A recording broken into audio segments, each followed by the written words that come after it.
Good morning, Ramarao.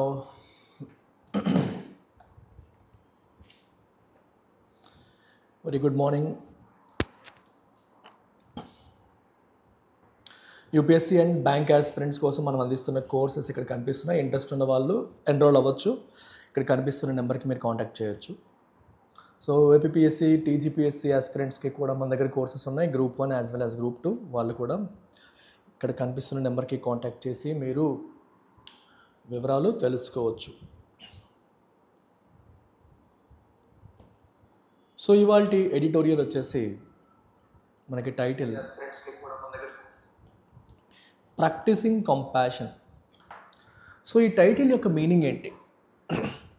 మామూలుగా చూడగానే మనకి ఏమనిపిస్తుందంటే కంపాషన్ అనేది అవసరం, మనం కంపాషన్ని ప్రాక్టీస్ చేయాలి, దాన్ని మనం అమలుపరచాలి, మన రియల్ లైఫ్లో దాన్ని ఉపయోగించాలి అనే మీనింగ్ మీకు అనిపిస్తుంది. బట్ దీంట్లో కొంచెం కాంప్లికేషన్ ఉంది. సో ఈ టైటిల్ యొక్క మీనింగ్ ఏంటంటే కంపాషన్ థియరిటికల్గా తీసుకుంటే ఒకలా ఉంటుంది, ప్రాక్టికల్గా తీసుకునేటప్పుడు ఇంకో కొత్త ఇష్యూస్ వస్తాయి. సో మీరు బ్యాలెన్స్ చేసుకోవాలి. So you have to balance compassion with practicality. ఇక్కడ మీనింగ్ అలా తీసుకోవచ్చు. కంపాషన్ని మీరు ప్రాక్టికాలిటీతో మీరు బ్యాలెన్స్ చేసుకొని ముందుకు వెళ్ళాలి అని అర్థం. ఏ కాంటెక్స్లో మాట్లాడుతున్నారు ఇదంతా అంటే స్ట్రే డాగ్స్. రీసెంట్గా వీధి కుక్కల గురించి సుప్రీంకోర్టు ఒక తీర్పు ఇచ్చింది. వాటన్నిటిని కూడా షెల్టర్స్కి తరలించాలి, అసలు వీధుల్లో కనిపించడానికి లేదు అని తీర్పిస్తే చాలామంది ఈ డాగ్ లవర్స్ రోడ్లపైకి వచ్చారు, గొడవలు పెట్టారు. అది క్రూయల్టీ టు యానిమల్స్ కిందకు వస్తుంది. వాటి యొక్క ఫ్రీడమ్ ఆఫ్ మూమెంట్ని మనం రెస్ట్రిక్ట్ చేసినట్టు అవుతుంది అన్నట్టు చాలామంది డాగ్ లవర్స్ రోడ్డు మీదకి రావడం అనేది జరిగింది. సుప్రీంకోర్టు మళ్ళీ రీసెంట్గా తన తీర్పుని మాడిఫై చేసింది. ఏమని మాడిఫై చేసిందంటే ఇట్లా ఎవరైతే ఏ కుక్కలనైతే మనం షెల్టర్స్లోకి తీసుకెళ్ళాలి అని చెప్పారు, వీధి కుక్కలన్నింటినీ రిమూవ్ చేయమని చెప్పారు, ఆ కుక్కలన్నిటికీ కూడా వ్యాక్సినేషను, స్టెరిలైజేషను అన్నిటినీ కలిపి చేసి మళ్ళీ వదలాలి. అవి లేకపోతే మాత్రం వాటిని అగ్రెసివ్గా ప్రజల ప్రాణాలకి హాని కలిగించే అవకాశం ఉన్న కుక్కలు మాత్రం వీధుల్లోకి వదలకూడదని చెప్పి సుప్రీంకోర్టు చెప్పడం జరిగింది. దీని మీద డిబేట్ జరుగుతుంది దేశవ్యాప్తంగా, డాగ్ లవర్స్కి అలాగే మిగిలిన వాళ్ళకి కూడా. మన మ్యావరిక్ డైరెక్టర్ రామ్ గోపాల్ వర్మ కూడా దీని గురించి ఎక్కువగా ట్వీట్స్ వేయడం అనేది కూడా జరిగింది. ఆయన డాగ్ లవర్స్ని వ్యతిరేకిస్తూ మాట్లాడటం కూడా జరిగింది. మనం చాలా చూసాం, చాలామంది దీని గురించి మాట్లాడుతున్నారు. సో ఈ ఆస్పెక్ట్లో హ్యూమన్స్కి డాగ్స్ పట్ల కంపాషన్ ఉండాలి, అంటే వాటి బాధను మనం అర్థం చేసుకోవాలి, వాటికి హెల్ప్ చేయడానికి ట్రై చేయాలి అనే వ్యూ పాయింట్ ఒకటి. అట్ ద సేమ్ టైం అంత కంపాషనేట్గా హ్యూమన్ ఉండడం వల్ల ఒకవేళ హ్యూమన్ లైఫే దెబ్బతింటే, మనుషుల ప్రాణాలే పోతే దాని పరిస్థితి ఏంటి అనే ఆస్పెక్ట్ని కూడా బ్యాలెన్స్ చేసుకోవాలి. అందుకే ప్రాక్టీసింగ్ కంపాషన్ అనే మీనింగ్ అనే వర్డ్లో కొంచెం డీపర్ మీనింగ్ అనేది ఉంది. సో యానిమల్స్ పట్ల ప్రేమ, కంపాషన్ ఉండడం మాత్రమే కాదు, సో మనిషి ప్రాణాలకు కూడా రక్షణ ఉండాలి. కాబట్టి you have to balance it in a practical realistic way అనే కాంటెక్స్లో మనం ఈ టైటిల్ని చూడవచ్చు. So I spend some time explaining the title, but it is important. Underestimating the cost of animal shelters undermines them. అసలు యానిమల్ షెల్టర్స్కి ఎంత cost అవుతుంది ఏంటి అనే దాన్ని కూడా మనం అండర్ ఎస్టిమేట్ చేస్తున్నాము. దానివల్ల కూడా అండర్మైన్స్ అంటే వీకెన్ అవుతుంది అని అర్థం. సో లెట్స్ సీ, లోపలికి వెళ్తే మనకి స్టోరీ అర్థమవుతుంది. The supreme court of India's proceedings on free roaming dogs represent an earnest, even if inadequate, attempt to reconcile competing claims of compassion and safety. ఒకవైపు safety కోసం fight చేస్తున్న వాళ్ళు, వీధి కుక్కల వల్ల ఎంతోమంది పిల్లలు ప్రాణాలను కోల్పోయారు, ఎంతోమంది ఆరోగ్యాలు పోతున్నాయి, ఈ ర్యాబీస్ లాంటి జబ్బులు వస్తున్నాయి, ప్రజల ప్రాణాలకి ముప్పు అని సేఫ్టీ వారియర్స్ ఒకవైపు, ఇంకోవైపు యానిమల్స్ పట్ల మనిషికి ప్రేమ ఉండాలి, అవి కూడా మనలాగే పుట్టాయి, ఈ సృష్టిలో జీవులే, సో వాటి పట్ల కంపాషన్ ఉండాలి అని చెప్పేది another category of people. So two categories of people మధ్య ఉన్న కంపీటింగ్ క్లైమ్స్ని రికన్సైల్ అంటే ఏంటమ్మా, ఇద్దరిని ఒక తాటిపైకి తీసుకురావడం, కాన్ఫ్లిక్ట్లో ఉన్న ఇద్దరిని ఆ కాన్ఫ్లిక్ట్ లేకుండా చేసి ఒక తాటిపైకి తీసుకొచ్చే ప్రయత్నం సుప్రీంకోర్ట్ ఆఫ్ ఇండియా చేసిందని చెప్పొచ్చు. చేసింది సరిపోకపోవచ్చు, even if inadequate, you can see it as an attempt to reconcile them. On August 11th, the court had directed the Municipal Corporation of Delhi to round up strays and confine them in shelters. చూసారా, August 11th supreme court ఏమి ఇచ్చిందమ్మా order? It directed the municipal corporation of ఢిల్లీకి ఒక order pass చేసింది. To round up strays, అన్ని stray డాగ్స్ని కూడా round up చేయండి, వాటిని షెల్టర్స్లో మాత్రమే కన్ఫైన్ అంటే అక్కడ మాత్రమే ఉండేలాగా చేయండి అని సుప్రీంకోర్టు ఆర్డర్ ఇవ్వడం జరిగింది. 11 days later, అంటే ఆగస్ట్ 22వ తారీఖున ఇట్ చేంజ్డ్ కోర్స్ అంటే దారి మార్చింది. Permitting release after vaccination and deworming and that aggressive or rabid animals be retained. Rabies అనే జబ్బుని కాజ్ చేయగలిగేవి మరియు అగ్రెసివ్ యానిమల్స్ని మాత్రం రిటైన్ చేయండి, డీవార్మింగ్ వ్యాక్సినేషన్ తర్వాత మిగిలిన వాటిని రిలీజ్ చేసేయండి అని కూడా మనకి తన తీర్పులో మోడిఫికేషన్ చేసింది supreme court of India. India bears one of the world's heaviest burdens of rabies and an anthropological accounts are clear that this threat shapes daily life, limiting children's movements and forcing families into repeated medical expenses. So ప్రపంచంలో rabies వల్ల ఎక్కువగా suffer అవుతున్న కంట్రీస్లో India ఖచ్చితంగా ఒకటి. Good morning గీత. India ఖచ్చితంగా ఒకటి అని మనం చెప్పొచ్చు. హెవియెస్ట్ బర్డెన్ ఆఫ్ ర్యాబీస్ని ఫేస్ చేస్తోంది.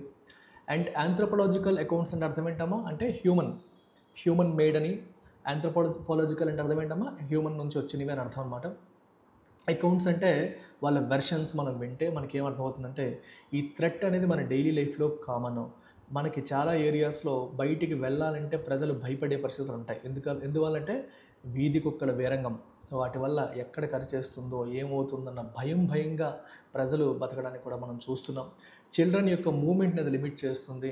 ఫ్యామిలీస్ రిపీటెడ్గా మెడికల్ ఎక్స్పెన్సెస్ కోసం ఖర్చు పెట్టే పరిస్థితులకి ఇది దారి తీస్తుంది అనే విషయాలు మనం మర్చిపోకూడదు. Rabies also disproportionately kills those least able to navigate the health system. ఈ రేబీస్ వల్ల ఎక్కువగా నష్టపోయేది ఎవరు? డబ్బున్న వాళ్ళ కాదు. సో డబ్బున్న వాళ్ళు ఉన్న ఏరియాలో వీధి కుక్కలు తిరగడం తక్కువే. వీధి కుక్కలు ఎక్కువగా తిరిగేది పేదవాడు ఉండే ఏరియాస్లోనే, ఎందుకంటే డబ్బున్నవాడు వాటిని మేనేజ్ చేస్తాడు. సో మున్సిపాలిటీ అక్కడ యాక్షన్ తీసుకుంటుంది, ఇవన్నీ జరుగుతూ ఉంటాయి. Good morning Pawan. సో ఇవన్నీ కూడా మనకి జరుగుతూ ఉంటాయి. కానీ ఎక్కువగా సఫర్ అయ్యేది ఎవరు అంటే మనకి ఎవరైతే హెల్త్ సిస్టమ్ని నావిగేట్ చేయలేరో, అంటే డిఫరెంట్ హాస్పిటల్స్కి వెళ్ళి ఖర్చులు పెట్టి భరించలేరో అట్లాంటి వాళ్ళే ఎక్కువ మంది చనిపోతున్నారు డిస్ప్రపోర్షనేట్లీ. అంటే compare to rich people, poor people ఎక్కువగా దీనివల్ల సఫర్ అవుతున్నారు అనేది ఈ సెంటెన్స్ యొక్క మీనింగ్. డిస్ప్రపోర్షనేట్లీ అంటే అర్థం ఏంటమ్మా వాళ్ళకంటే వీళ్ళు ఎక్కువ, అంటే ఇద్దరు ప్రపోర్షనల్గా కాదు, ఒకళ్ళకి ఎక్కువ నష్టం జరుగుతుంది అని అర్థం. While animal birth control rules were updated in 2023, experience shows that without 70% sterilization coverage they are ineffectual. Animal birth control rules 2023లో అప్డేట్ చేశారు. అయితే 70% స్టెరిలైజేషన్ కవరేజ్ చేయాలని చెప్పి ఒక రూల్ ఉంది. అంటే ప్రతి వీధికి ఒక కూడా 70%, అట్లీస్ట్ 70% స్టెరిలైజేషన్ జరగాలి అని చెప్పారు. కానీ అది జరుగుతుందా? అది ineffectual. The August 11 order was significant because it acknowledged that the present framework, however well intentioned, is inadequate for India's dense settlements. So August 11 supreme court ఇచ్చిన తీర్పు చాలామంది డాగ్ లవర్స్కి కోపాన్ని తెప్పించినప్పటికీ కూడా దిస్ ఆర్డర్ వాజ్ సిగ్నిఫికెంట్. అది చాలా సిగ్నిఫికెంట్ ఆర్డర్గా మనం చెప్పొచ్చు. ఎందుకని? బికాజ్ ఇట్ ఎక్నాలెడ్జ్ అంటే యాక్సెప్ట్ చేసింది, గుర్తించింది. దేన్ని? ద ప్రెజెంట్ ఫ్రేమ్వర్క్, ప్రజెంట్ ఏదైతే ఫ్రేమ్వర్క్ నడుస్తుందో హవెవర్ వెల్ ఇంటెన్షన్డ్, అది ఎంత మంచి ఉద్దేశంతో ఉన్నప్పటికీ కూడా ఈజ్ ఇన్యాడిక్వేట్ అంటే అది సరిపోదు ఫర్ ఇండియాస్ డెన్స్ సెటిల్మెంట్స్. ఇండియాలో డెన్స్ అంటే అర్థం ఏంటమ్మా తక్కువ ఏరియాలో ఎక్కువ మంది ప్రజలు ఉంటారు.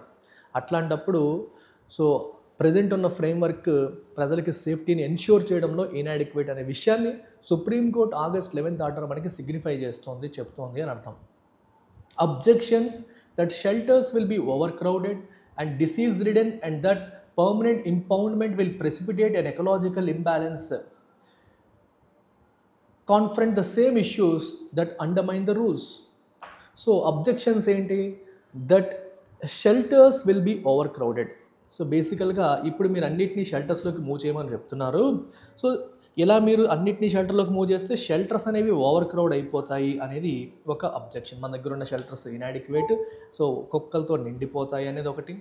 అండ్ డిసీజ్ రిడెన్ అంటే జబ్బులతో కూడిన, and that permanent impoundment. What is impoundment? ఆలోచించండి అమ్మా, వాట్ ఈజ్ ఇంపౌండ్మెంట్? ఇంపౌండ్మెంట్ అంటే కంప్లీట్గా వాటిని బంధించేయడం, సీజ్ చేసేయడం, కస్టడీలోకి తీసుకోవడం. Will precipitate an ecological imbalance. Ecological ఇంబ్యాలెన్స్ని అది స్పీడప్ చేస్తుంది. అంటే ఎకాలజీలో బ్యాలెన్స్ లేకుండా, అంటే కుక్కలు అనేవి కంప్లీట్గా రోడ్డు మీద కనిపించకుండా లేకుండా చేసేయడం అనేది కూడా మనకి మంచిది కాదు. అవి కూడా వాటికి కూడా సేమ్. ఇప్పుడు రూల్స్లో ప్రాబ్లం ఏంటంటే ప్రజెంట్ ఉన్న రూల్స్లో ఏవైతే ఇష్యూస్ ఉన్నాయో అలాగే సుప్రీంకోర్టు ఇచ్చిన తీర్పులో కూడా ఇష్యూస్ ఉన్నాయి. ఎందుకంటే ఈ తీర్పుని కంప్లీట్గా ఇంప్లిమెంట్ చేయాలంటే మనకి ఎనఫ్ షెల్టర్స్ ఉండాలి, అవి లేవు. అండ్ వీటిని కంప్లీట్గా రోడ్డు మీద వదలకుండా ఎకాలజీని మనం డిస్టర్బ్ చేసినట్టు, నేచర్లో మనలాగే ప్రశాంతంగా తిరిగే కుక్కల్ని అక్కడ లేకుండా చేసేసి బంధించేసి వేరేగా కూర్చోబెట్టడం అనేది ఎకాలజీ యొక్క మన ఇంబ్యాలెన్స్ చేసినట్టుగా అవుతుందని చెప్పి దాని మీద కూడా మనకి వ్యతిరేకత అనేది ఉంది. Properly resourced and regulated shelters can be managed with veterinary standards, space norms and transparent oversight. So మనం ప్రాపర్గా రిసోర్సెస్ ఉన్న, రెగ్యులేషన్స్ మెయింటైన్ చేస్తున్న షెల్టర్స్ ఉంటే వాటిని మనం veterinary standards, space norms, transparent oversight. Oversight అంటే అర్థం ఏంటంటే పర్యవేక్షణ అంటాం. ఓవర్సైట్ అంటే మీనింగ్ ఏంటి? పర్యవేక్షణ.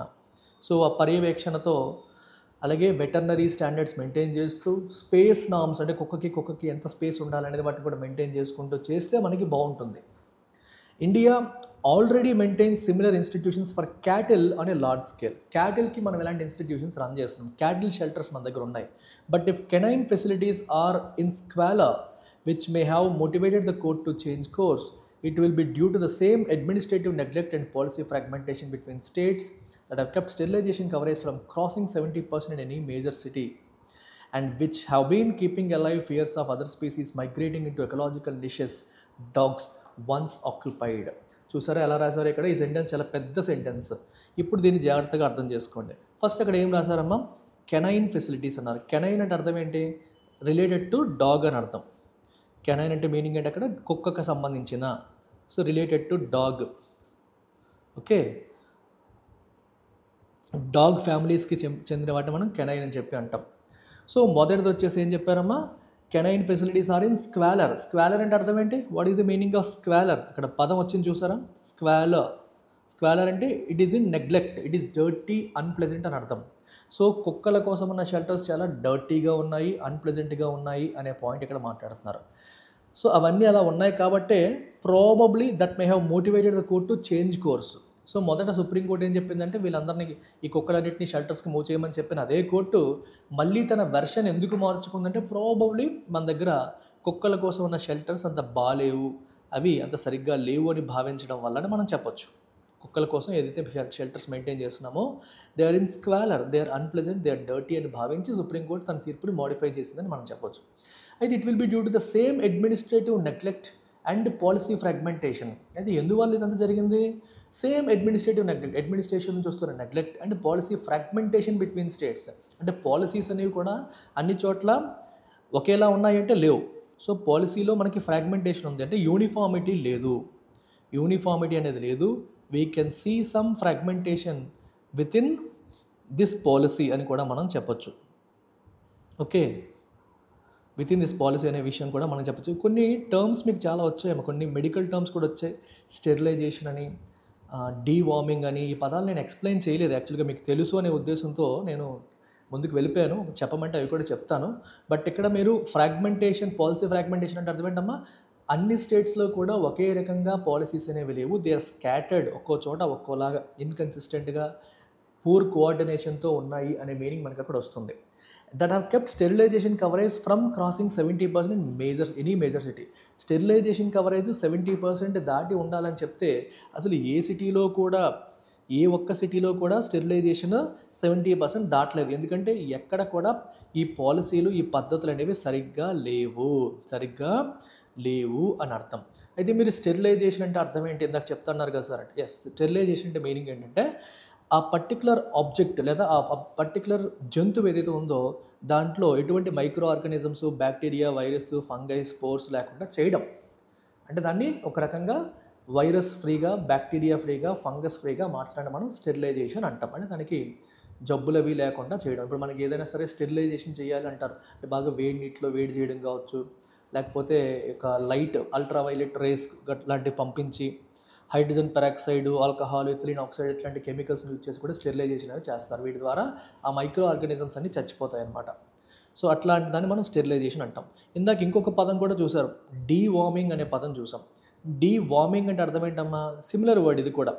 సో డీవార్మింగ్ అంటే మీనింగ్ ఏంటంటే ఒక మెడిసిన్ ఇచ్చి, ఓకే, వాళ్ళ బాడీలో ఉన్న వామ్స్, రౌండ్ వాము, విప్ వాము, హుక్ వాము, టేప్ వాము, మనకి పొట్ట పురుగులు అంటారు చిన్నప్పుడు, పొట్ట పురుగులు అని చెప్పి అనేసి మందులు ఇచ్చేవారు, పొట్ట పురుగుల కోసం మందులని.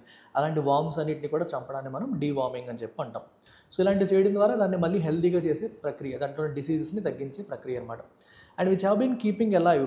అంటే ఈ రూల్స్ సరిగ్గా లేకపోవడం వల్ల 70% స్టెరిలైజేషన్ టార్గెట్ మనం మీట్ అవ్వకపోవడం వల్ల ఏమైంది, it is keeping alive fears of other species migrating into ecological niches dogs once occupied. చూడండి, ఇప్పుడు కుక్కల్ని రెండు రకాలుగా మనం భావించాలి. ఇప్పుడు కుక్కల్ని కంప్లీట్గా ఇక్కడ నుంచి రిమూవ్ చేస్తాం అనుకోండి, అప్పుడు ఏమవుతాయి, డాగ్స్ ఆక్యుపై చేసే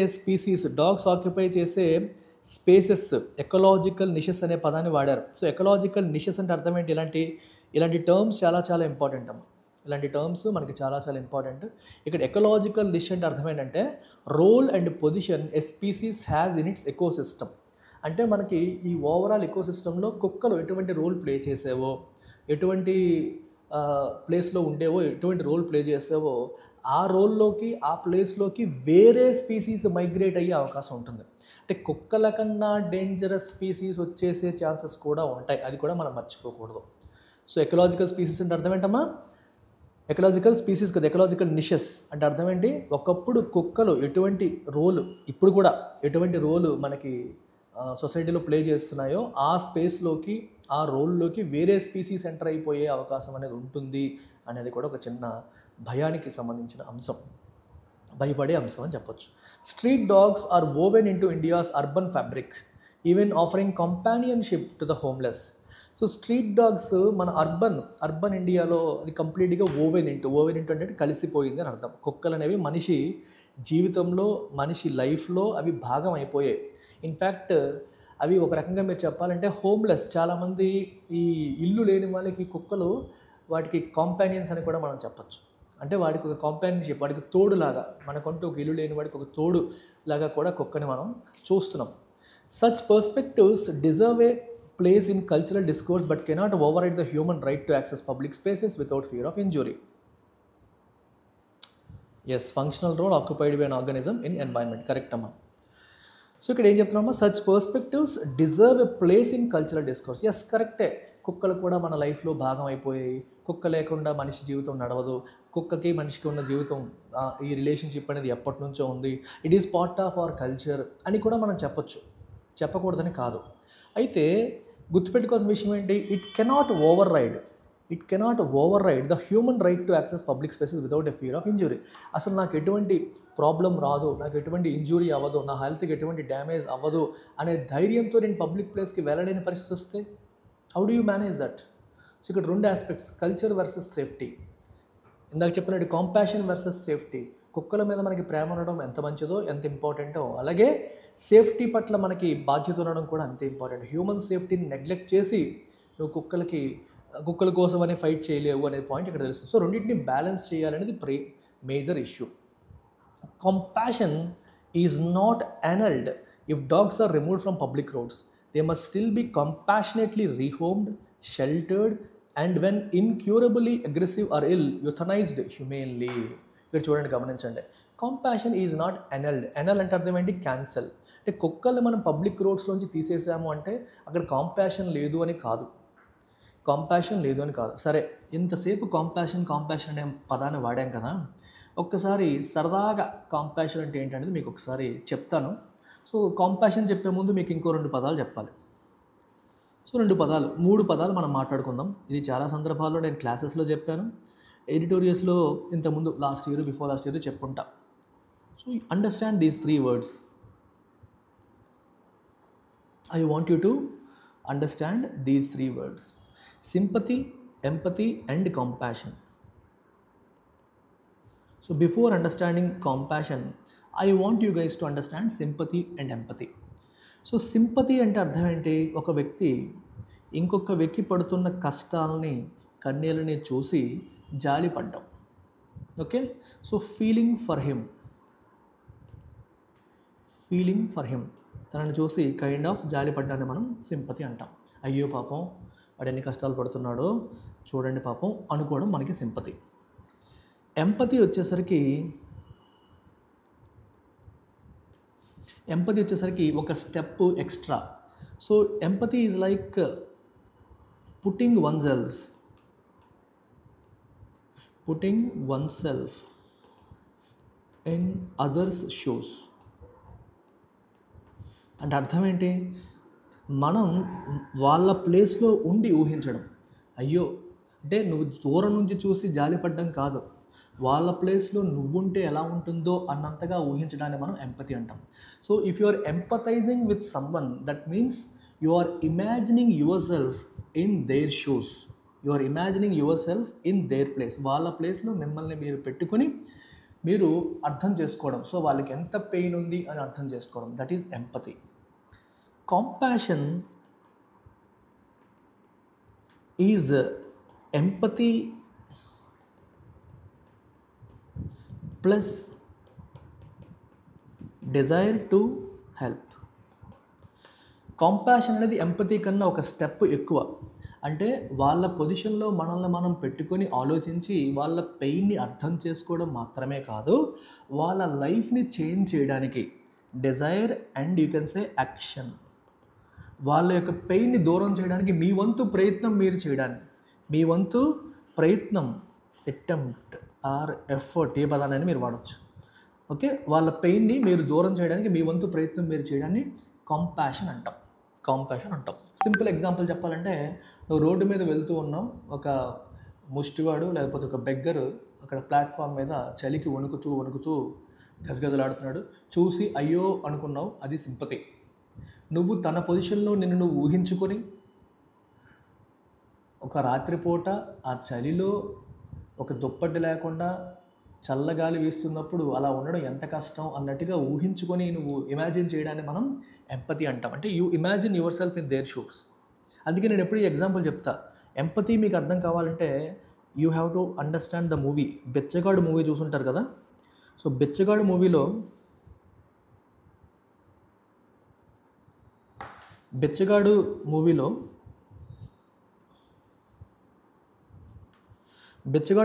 మీరు చూసుంటారు. ఏం చూసుంటారంటే, మన హీరో కొన్నాళ్ళ పాటు బెచ్చగాడుగా ఉంటాడు. హీరో ఎలా ఉంటాడు? బెచ్చగాడుగా ఉంటాడు. సో బెచ్చగాడుగా ఉన్నప్పుడు తన బెచ్చగాడి లైఫ్ స్టైల్ని చూశాడు. So obviously he developed empathy for them. ఎందుకంటే he really lived in their place. తన ప్లేస్లో తిని ఉన్నాడు కాబట్టి తనకి ఎంపతి అనేది బిల్డ్ అయిపోతుంది. అది మీరు గుర్తుపెట్టుకోవాలి. అండ్ సివిల్ సర్వెంట్స్కి కావాల్సిన గ్రేట్ క్వాలిటీ కాంపాషన్. సివిల్ సర్వెంట్స్ ఎంతోమందిని, ట్రైబల్ పీపుల్ కానీ పూర్ పీపుల్ చాలామందిని వాళ్ళ లైఫ్లో చూస్తూ ఉంటారు. వాళ్ళ during the course of their duty వాళ్ళందరినీ చూస్తూ ఉంటారు. సో అట్లా చూసే సివిల్ సర్వెంట్స్ వాళ్ళ పెయిన్ని అర్థం చేసుకొని వాళ్ళ పొజిషన్స్లో తమను తాము పెట్టుకున్న ఎంపతి ఉండాలి. అట్ ద సేమ్ టైం వాళ్ళ లైఫ్ని మీనింగ్ఫుల్గా చేంజ్ చేయాలన్న ఎఫర్ట్, డిజైర్ కూడా ఉండాలి. అందుకని సివిల్ సర్వెంట్ మస్ట్ బీ కాంపాషనేట్ అని చెప్పి మనం ఎథిక్స్లో చెప్తాం. ఇది మీరు అర్థం చేసుకోవాల్సింది. రామారావు, ఇక్కడ 2 మీనింగ్స్ ఉన్నాయి. మా బర్త్ కంట్రోల్ ఒకటే కాదు, స్టెరిలైజేషన్లో మనకి 2 మీనింగ్స్ కూడా తీసుకోవచ్చు. ఎందుకంటే ఆల్రెడీ రకరకాల జబ్బులతో ఉన్నవి కావచ్చు, డిసీజెస్తో ఉన్నవి కావచ్చు, అలాంటి కుక్కలు మనం తీసుకెళ్ళి జస్ట్ బర్త్ కంట్రోల్ చేసి మళ్ళీ రోడ్డు మీదకి వదిలేస్తానంటే ఎలా అవుతుంది చెప్పు? బర్త్ కంట్రోల్ చేసి రోడ్డు మీదకి వదిలేస్తే ఎలా అవుతుంది? బర్త్ కంట్రోల్ చేస్తావు కానీ దానికి కూడా జబ్బులు నువ్వు తీయలేదు, అప్పుడు ఏమవుతుంది? అది మళ్ళీ దానివల్ల మనకి డిసీజెస్ వస్తాయి. సో ఇక్కడ బర్త్ కంట్రోల్ అనే మీనింగ్ కంటే మోర్ మెడికల్ మీనింగ్, ఇందాక మనం మాట్లాడుకునే మీనింగే బెటర్గా అప్లై అవుతుంది. I hope you have understood the meaning of the word compassion. So compassion అంటే ఎదుటి వాళ్ళ పెయిన్ అర్థం చేసుకొని వాళ్ళకి హెల్ప్ చేయాలనే ప్రయత్నం చేయడానికి కాంపాషన్ అంటాం. యానల్ అంటే అర్థం ఏంటమ్మా? క్యాన్సల్. యానల్ అంటే మీనింగ్ ఏంటి? Cancel. So compassion is not annulled if dogs are removed from public roads. కుక్కల్ని పబ్లిక్ రోడ్స్ నుంచి రిమూవ్ చేసినంత మాత్రాన కంపాషన్ కంప్లీట్గా చచ్చిపోయినట్టు కాదు, దాన్ని క్యాన్సిల్ చేసేసినట్టు కాదు. They must still be compassionately rehomed. They must still be compassionately rehomed, sheltered. ఎందుకంటే ఇప్పుడు చెప్తున్న దాంట్లో గవర్నమెంట్ సుప్రీంకోర్టు ఆర్డర్ ఏం చెప్తుంది? పబ్లిక్ రోడ్స్లోంచి తీయమని చెప్పినంత మాత్రాన, పబ్లిక్ రోడ్స్లోంచి తీసేసి వాళ్ళని చంపేయమని చెప్పలేదు సుప్రీంకోర్టు. కుక్కల్ని చంపేయమని చెప్తే అది కంపాషన్ లేకపోవడం అంటాం. కుక్కల్ని చంపేయమని చెప్పాల సుప్రీంకోర్టు. సుప్రీంకోర్టు ఏం చెప్పిందంటే కుక్కల్ని చంపేయమని కాదు, ఆ కుక్కల్ని కంపాషనేట్గా మళ్ళీ రీహోమ్ చేయమని, షెల్టర్ ఇవ్వమని, వాటికి వేరే చోట హోమ్ కల్పించండి, షెల్టర్ ఇవ్వండి, అండ్ వాటికి ఉన్న జబ్బులు వాటిని తీయండి, స్టెరిలైజ్ చేయండి అని చెబుతూ, ఒకవేళ if they are incurably aggressive or ill, అవి చాలా ఇల్ అంటే దాన్ని మనం క్యూర్ చేయలేనంతగా అగ్రెసివ్గాను, క్యూర్ చేయలేనంతగా ఇల్ అయితే, క్యూర్ చేయడం అంటే అర్థం ఏంటమ్మా? వాటిని మనం బాగు చేయలేనంతగా అగ్రెసివ్గా ఇల్గా ఉంటే అప్పుడు హ్యూమెన్గా యూథనైజ్ చేయాలి. యూథనైజ్ చేయడం అంటే ఏంటో తెలుసా మీకు? యూథనైజ్ చేయడం అంటే మెర్సీ కిల్లింగ్. వాటిని ఇంకా మనం ఎలాగో బాగు చేయలేము అన్నప్పుడు మెల్లగా హ్యూమెన్గా మానవత ఒక ఇంజెక్షన్ ఇచ్చో ఏదో నరికేసి చంపేసి వైలెంట్గా కాకుండా ఒక ఇంజెక్షన్తోనో సింపుల్గా దాన్ని చంపేయడం. అంటే అది ఉంటే మన హ్యూమన్ లైఫ్ డేంజర్ అవుతుందంటే అప్పుడు చంపడం. అది చెప్పింది supreme court. A modern statute must replace the outdated prevention of cruelty to animals act 1960. మనకి ప్రివెన్షన్ ఆఫ్ క్రూయల్టీ యాక్ట్ 1960 ఉంది, అది అవుట్డేట్ అయిపోయింది, ఎప్పటిదో చట్టం అది. ఆ చట్టాన్ని మనం మార్చి ఒక కొత్త చట్టం అనేది తీసుకురావాలి. ఆ చట్టం ప్లేస్లోకి మనం ఏం చేయాలమ్మా? ఒక కొత్త చట్టం అనేది తీసుకురావాల్సిన అవసరం అనేది ఉంది. దాని ప్లేస్లోకి మనం కొత్త చట్టాన్ని తీసుకురావాల్సిన అవసరం అనేది ఉంది అని మనకి ఇక్కడ క్లియర్గా చెప్పడం జరుగుతుంది. It should classify dogs as adoptable, shelter bound or unfit. It should classify dogs as adoptable, shelter bound or unfit and mandate municipal shelters with minimum standards. So classify చేయాలంటే కుక్కల్ని అడాప్ట్ చేయగలిగేవి ఏంటి, అలాగే షెల్టర్ బౌండ్ ఏంటి, and unfit and ఏవి షెల్టర్లో ఉండాలి, ఏవి adapt చేసుకోగలుగుతాం అంటే మనతో పాటు ఉండగలుగుతాం, ఏవి అన్ఫిట్ అనేది మనం క్లాసిఫై చేయాలి. Crucially government should count stray dogs across states and determine the true cost of maintaining shelters rather than chronically underestimating. Government కూడా ఏం చేయాలంటే అసలు ఈ స్ట్రీట్ డాగ్స్ ఎన్ని ఉన్నాయి అనే దాన్ని మనం ఏం చేయాలి? గవర్నమెంట్ ఏం చేయాలి? మెజర్ చేయాలి. సో మెజర్ చేసి కౌంట్ చేయాలి. మెజర్ అంటే ఇక్కడ మెజరింగ్ అంటే కౌంట్ చేయాలని నా ఉద్దేశం. మెజరింగ్ అంటే ఇక్కడ ఉద్దేశం ఏంటమ్మా? కౌంట్ చేయాలి. కౌంట్ చేసేసి తర్వాత అసలు వీటిని మెయింటైన్ చేయడానికి మనకి ఎంత ఖర్చు అవుతుందనే దాన్ని కూడా ఎస్టిమేట్ చేయాలి. దిస్ సిస్టమ్ అంటే rather than chronically under estimating. అసలు ఎంత ఖర్చు అవుతుంది ఏంటి అనే దాన్ని కంప్లీట్గా అండర్ ఎస్టిమేట్ చేస్తూ వదిలేసాము. అలా కాకుండా మనం ఖర్చు కూడా లెక్క పెట్టాలి. This system should also have the support of national veterinary cadre, better waste management and penalties for abandoning pets. So పెట్స్ని ఇష్టం వచ్చినట్టు అబాండన్ చేసే పరిస్థితి లేకుండా బెటర్ వేస్ట్ మేనేజ్మెంట్ కూడా మనం తీసుకురావాలి. అలాగే నేషనల్ వెటర్నరీ క్యాడర్ యొక్క సపోర్ట్ కూడా దీనికి ఉండాలి. Without these measures urban India will keep trading visible menace for invisible neglect. ఈ మెజర్స్ లేకపోతే అర్బన్ ఇండియా ఏం చేస్తుంది? Will keep trading visible menace for invisible neglect. బయటికి కనిపించిన నెగ్లెక్ట్ వల్ల ఏమవుతుంది? విజిబుల్ మెనేస్ అంటే డేంజర్, దాన్ని ఫేస్ చేయాల్సి వస్తుంది. ఒకదాని బదులు ఇంకొకటి. నువ్వు ఎప్పుడైతే నెగ్లెక్ట్ మారుతుందో, నెగ్లెక్ట్ లేకుండా ఉంటుందో నీకు మెనేస్ అనేది ఉండదు. లేకపోతే you will have to face this అని అర్థం. సో యూపీఎస్సీ ఆస్పిరెంట్స్ కోసం మనం అందిస్తున్న ఈ ప్రోగ్రామ్ ఏదైతే ఉందో యూపీఎస్సీ మెంటర్షిప్ ప్రోగ్రామ్, ఇది ఎవరైనా తీసుకోవచ్చు, బిగినర్స్ కావచ్చు, లేకపోతే సీనియర్స్ కావచ్చు, ఎవరైనా తీసుకోవచ్చు. అండ్ సీనియర్ల కోసం మాత్రమే క్రియేట్ చేసిన ప్రోగ్రామ్ ఈ integrated test series mentorship programme. Details కోసం ఈ నెంబర్కి మీరు కాంటాక్ట్ చేయొచ్చు. సో మరి ఇవాళ రీడింగ్ కాంప్రహెన్షన్ మీరు ఆన్సర్ చేయాలి, నేను వెయిట్ చేస్తాను. So what is the tone of the author? ఈ ఆర్టికల్లో ఆథర్ యొక్క టోన్ ఏంటని మీరు నాకు చెప్పాలి. So you have to tell me the tone of the author in this article. Let me no.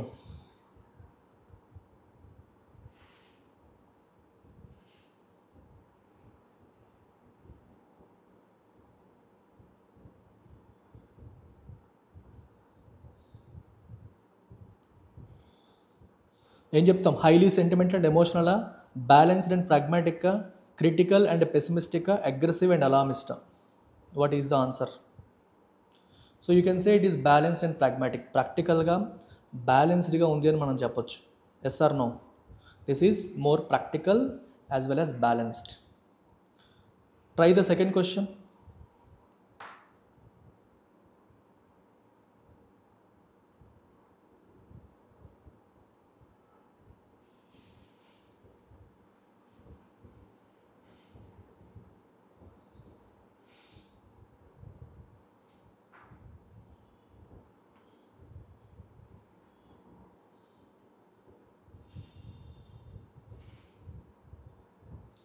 Try the second question and give me the answer.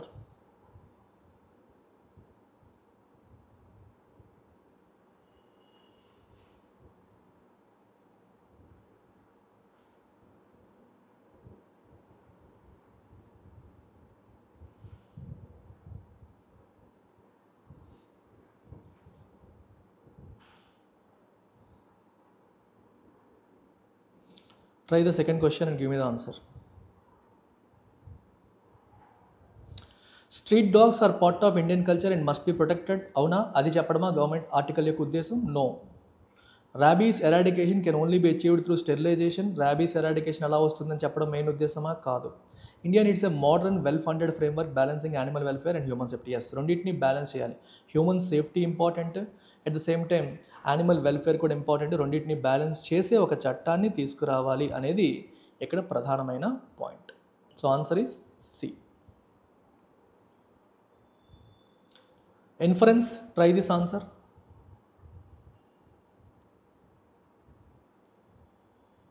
Try this question.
Sterilisation programmes have failed mainly because people resist them. ప్రజలు దాన్ని వ్యతిరేకించడం వల్ల ఆ programmes fail అవుతున్నాయా? అది కాదు inference. People proper shelters can manage the stray dog issue if adequate resource. Proper resources మనం కేటాయిస్తే షెల్టర్స్ అనేవి దాన్ని సార్ట్అవుట్ చేయగలుగుతాయి అనేది ఒక రకంగా మనం చెప్పొచ్చు. Yes, answer is B. సుప్రీంకోర్టుకి వ్యతిరేకంగా ఆర్టికల్ ఏమీ లేదు. ఎజంప్షన్ ట్రై చేయండి.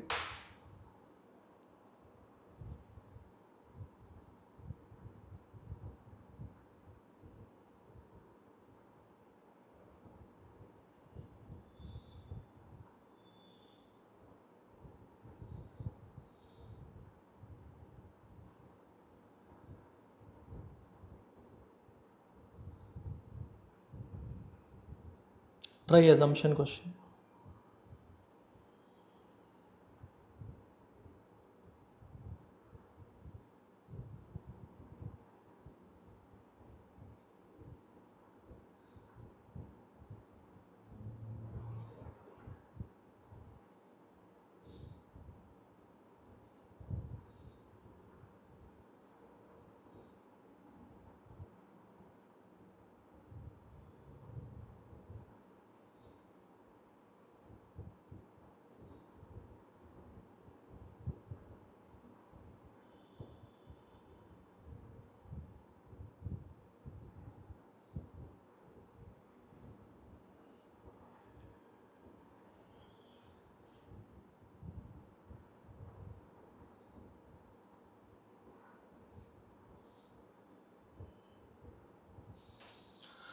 Try this. Current laws on animal welfare are sufficient but poorly implemented. Sufficient అని ఆర్టికల్ చెప్పట్లేదు. Street dog should not be removed from public spaces అలా కూడా అనలేదు. Outdated laws and underestimated cost are the preliminary reason. Yes, current policy ఫెయిల్యూర్కి కారణం ఏంటంటే policy outdate అయిపోవడం, కాస్ట్ని అండర్ ఎస్టిమేట్ చేయడం. So correct answer is C. So UPSC prelims MCQ, try it to answer this question.